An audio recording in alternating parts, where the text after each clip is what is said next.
Assalamualaikum warahmatullahi wabarakatuh. Nama saya Nabilatul Salsabila. Saya dari kelas 319.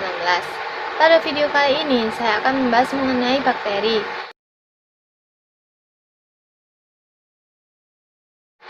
Bakteri itu apa sih? Bakteri merupakan kelompok organisme yang tidak memiliki membran inti sel. Maka dari itu, organisme ini termasuk ke dalam domain prokariota, yaitu makhluk hidup yang tidak memiliki membran inti sel dan berukuran sangat kecil, serta berperan besar bagi kehidupan di bumi. Ilmu yang mempelajari tentang bakteri khusus dinamakan bakteriologi. Dan pengertian yang lebih lengkap mengenai bakteriologi adalah ilmu yang mempelajari tentang kehidupan dan klasifikasi bakteri, struktur anatomi sel bakteri, cara kerja sel bakteri, interaksi antar sel bakteri, dan tanggapan atau respon bakteri terhadap perubahan pada lingkungan yang dia tempati. Kenapa sih kita harus mempelajari tentang bakteri? Karena bakteri ini selain menimbulkan suatu penyakit atau memberikan efek yang tidak baik bagi manusia, bakteri juga dapat memberikan efek yang baik bagi manusia atau dapat membantu kerja manusia. Contohnya saja pada bidang pertanian yang digunakan untuk pupuk, dan juga dalam bidang kesehatan yang digunakan sebagai obat-obatan, serta dalam bidang pangan atau industri yang dapat digunakan untuk media atau agen untuk fermentasi, misalnya saja tape. Selanjutnya, kita akan membahas mengenai struktur dasar sel bakteri.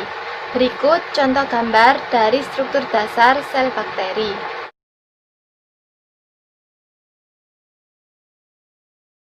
Dalam struktur dasar sel bakteri, terdapat membran sel yang tersusun atas lemak dan protein dan bersifat semi-permeabel.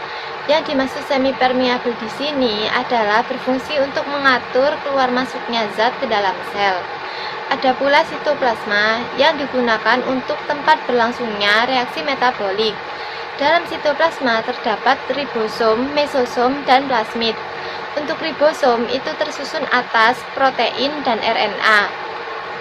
Dan fungsi ribosom adalah untuk sintesis protein. Berikut contoh gambar dari struktur ribosom.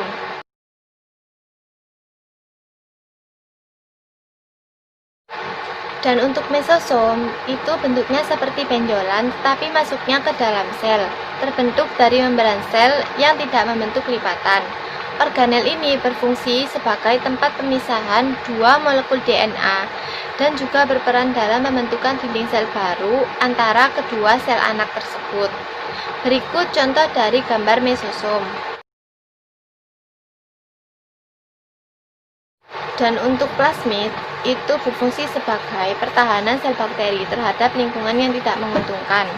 Dalam struktur dasar sel bakteri juga terdapat nukleoid yang tersusun atas asam deoksiribonukleat atau disebut DNA. Fungsi nukleoid adalah untuk mengontrol sintesis protein dan pembawaan sifat. Jika pada manusia, nukleoid ini diibaratkan otak manusia. Selain nukleoid, dalam struktur dasar sel bakteri juga terdapat flagela yang bentuknya seperti cambuk besar dan melekat pada membran luar di dinding sel. Fungsi flagela ini sebagai alat gerak. Berikut contoh dari struktur flagela.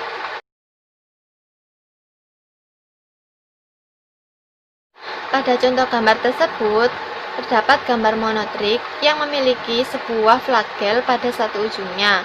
Untuk lofotrik, itu memiliki lebih dari satu flagel pada satu ujungnya. Dan amfitrik, kedua ujungnya memiliki satu buah flagel saja. Dan untuk peritrik, pada permukaan seluruh tubuhnya, itu terdapat flagel. Setelah kita membahas struktur dasar sel bakteri, selanjutnya, pada kondisi tertentu, ada bakteri yang dapat membentuk endospora. Endospora ini berfungsi untuk melindungi bakteri dari suhu ekstrim, yaitu suhu yang sangat panas maupun suhu yang sangat dingin. Contohnya saja pada bakteri Clostridium dan bakteri Bacillus. Berikut contoh dari gambar bakteri Clostridium dan bakteri Bacillus.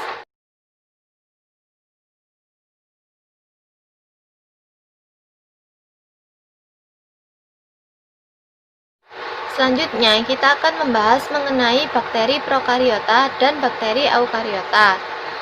Perbandingan sel eukariota dan prokariota ini salah satunya terdapat pada organel selnya, di mana organel sel bakteri eukariota ini lebih kompleks dan berbagai tipe ini selalu ada.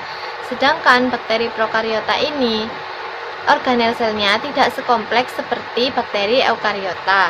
Selanjutnya, seperti yang kita tahu, ukuran bakteri ini sangatlah kecil, maka dari itu, untuk melihatnya kita memerlukan bantuan mikroskop. Rata-rata bakteri berdiameter 1,25 mikrometer. Nah, selanjutnya yang akan kita bahas adalah macam-macam bentuk dari bakteri.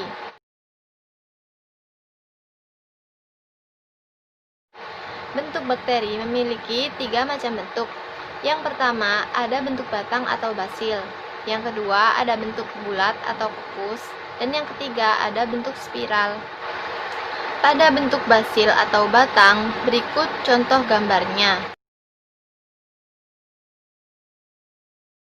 Pada contoh gambar tersebut, terdapat gambar monobasil yang berbentuk satu batang. Contohnya saja pada bakteri Salmonella typhosa yang menyebabkan penyakit tipes.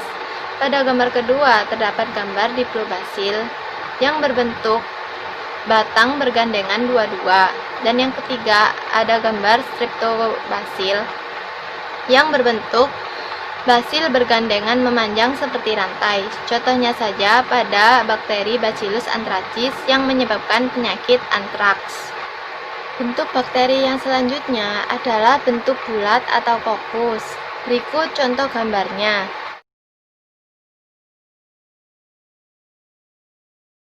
Pada gambar tersebut terdapat contoh gambar monokokus, yaitu berbentuk bola tunggal. Contohnya pada bakteri Monococcus gonorrhoeae yang menyebabkan penyakit kencing nanah. Selanjutnya ada Diplococcus yang berbentuk bola bergandengan dua-dua. Contohnya pada bakteri Diplococcus pneumonia yang menyebabkan penyakit radang dan penyakit paru-paru. Selanjutnya ada Staphylococcus, yaitu berbentuk bola berkoloni seperti buah anggur. Contohnya pada bakteri Staphylococcus aureus yang menyebabkan penyakit radang paru-paru. Selanjutnya ada bentuk Streptococcus, yaitu berbentuk bola memanjang berkelompok yang menyerupai rantai. Contohnya seperti Streptococcus pyogenes yang menyebabkan penyakit tenggorokan. Bentuk bakteri yang terakhir adalah bentuk spiral. Berikut contoh gambarnya.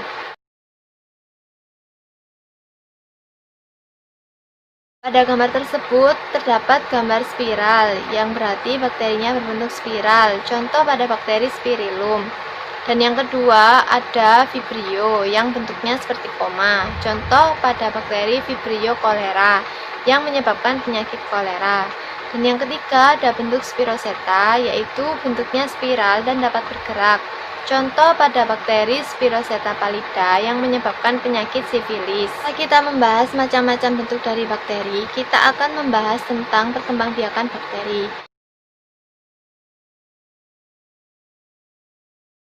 Bakteri berkembang biak dengan cara rekombinasi genetik dan membelah diri. Rekombinasi genetik adalah pemindahan secara langsung bahan genetik, yaitu DNA di antara dua sel bakteri.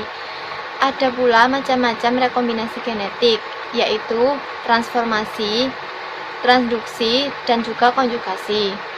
Untuk transformasi itu adalah pemindahan materi genetik dari sel bakteri satu ke sel bakteri yang lain.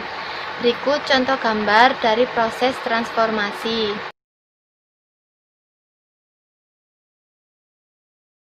Untuk transduksi, itu pemindahan materi genetik bakteri ke bakteri lain melalui perantara virus. Berikut contoh gambarnya. Untuk konjugasi, itu dengan cara bergabungnya dua bakteri membentuk jembatan untuk pemindahan materi genetik. Berikut contoh proses konjugasi.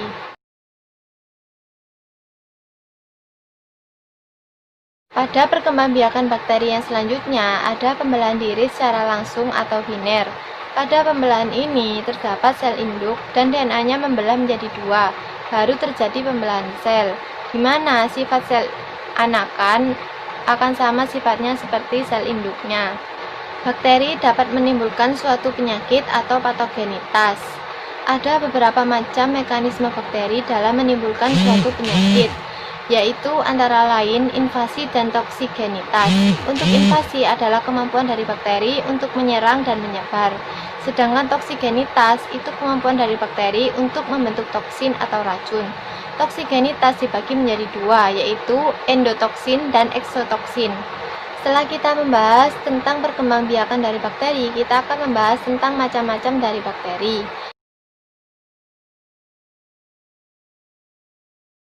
Berdasarkan sumber oksigen yang diperlukan dalam proses respirasi, bakteri dibagi menjadi beberapa kelompok, yaitu bakteri aerob dan bakteri anaerob. Sedangkan berdasarkan kebutuhan terhadap oksigen, bakteri juga dikelompokkan menjadi beberapa kelompok, yaitu bakteri aerob obligat, bakteri anaerob obligat, dan bakteri anaerob fakultatif.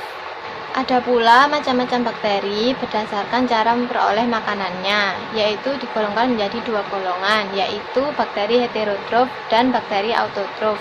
Untuk bakteri heterotrof itu dibagi juga menjadi dua golongan, yaitu bakteri heterotrof yang bersifat saprofit, dan yang kedua ada bakteri heterotrof yang bersifat parasit.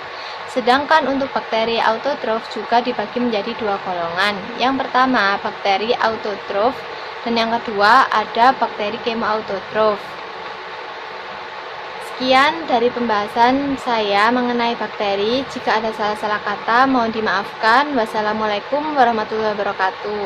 Terima kasih.